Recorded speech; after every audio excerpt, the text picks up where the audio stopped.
Good morning, good evening. My name is Peter. We're going to do some ultrasound right quick. Looking at shoulder dislocations. This is part of the research study to basically see if you can identify a normal versus abnormal shoulder using an ultrasound. A lot of words here. Main one, is it normal? Is it abnormal? Okay. And we're looking particularly at shoulder dislocations. So obviously you know this is a shoulder. We all have two. The humerus interfaces with that glenoid fossa, and depending on how it pops out, gives us our different types of shoulder dislocations. There's the anterior, comes forward, posterior, goes back, inferior, goes low. So let's use ultrasound to decide if it's in or if it's out. Of course, you probably got the RME x-ray that showed that it's out, but I think the real meat of this is it helps guide reduction techniques, and you can pop it back in, or think you did, throw the probe on in 5 seconds and be like, yes, it's in or it's not. Throw the splint on, finish with your x-ray, what else you want to do, but you're done, you can move on. So really quick, how do we get the images? It's not really a part of this study, but I think it's helpful. Is if you palpate on the back of your scapula, you feel your spine, you walk the spine out to where the humerus interfaces. That's where you put your probe. You put a curvilinear or a linear, depending on what you want, right in that space.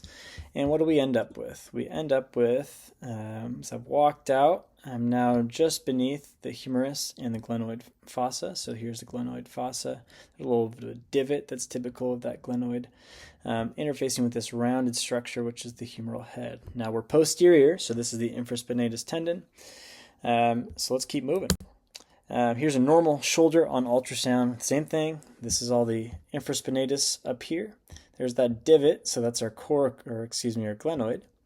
And this rounded structure interfacing is the humeral head. So that's a normal shoulder ultrasound. If we draw this line, we can see that line pretty much runs tangential to all these structures. So this is abnormal. So I flipped it to the right shoulder now, but we can see this divot and a relatively linear structure here, which is our glenoid and the rest of the scapula. But then the humeral head is way down here. So it's this big space. If I were to draw my line, where's my humeral head? It's way down here. So that's a dislocation. And it's anterior because I'm now away from the probe. My probe's up here. So if I moved away from my probe down here, I'm more anterior. All right, you're all doing great so far. Appreciate you being with me. Thanks for this. Greg Adrian will give you all a big prize for doing this. This is the same image now. We've just slowed it down to no movement at all.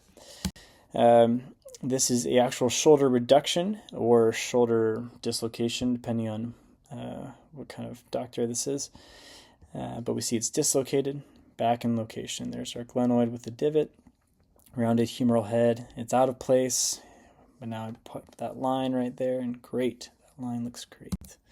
Okay, so let's play a quick game of normal or dislocated, because in a week I'm going to resend another quiz with different images, and you have to decide, is this a normal shoulder or is this an abnormal shoulder?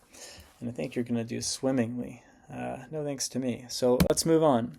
This is the posterior view of a shoulder. Now, is it in or is it out? Well, here's a rounded structure. Here's that straight structure. The divot's right down here just because of how the zoom is. But that's our glenoid and our humeral head. That line is beautiful. So that's normal. Moving on, here's another one. Here's a rounded structure.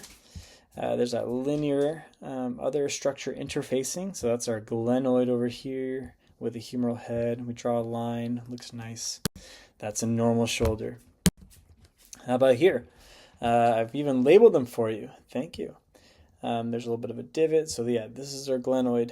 And I expect to see a rounded structure right about here if this is normal. But instead, the humeral head is down here. So that's abnormal. And it's an anterior dislocation because here's my probe. It's moved away from the probe. Good job. You're all doing wonderfully. How about here? You've seen this image before, but it looks weird, so it's probably dislocated. You're right. This is that divot. And this is the rest of that linear structure, making me think this is the glenoid. This is way down here is the humeral head. And then we're going to go boom. If you listen carefully, you can hear Appa crying for dinner, for which I will feed him shortly. Next up is the last image, I think, maybe one more. There's that linear structure with a divot, a rounded structure. Line looks good. Yeah, this is a normal.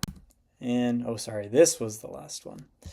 It looks weird, so it's probably abnormal. But if we take this humeral head, which is this rounded structure, we put it next to this linear structure with a divot. It's my glenoid, it's my humerus. Well, that line doesn't work, so this is abnormal. And this one's a posterior dislocation because the humeral head has now gone towards the probe in the posterior orientation. So great job, everybody. I'm glad you stuck with me for a few minutes. Hopefully you watched this on 2 times speed or not at all.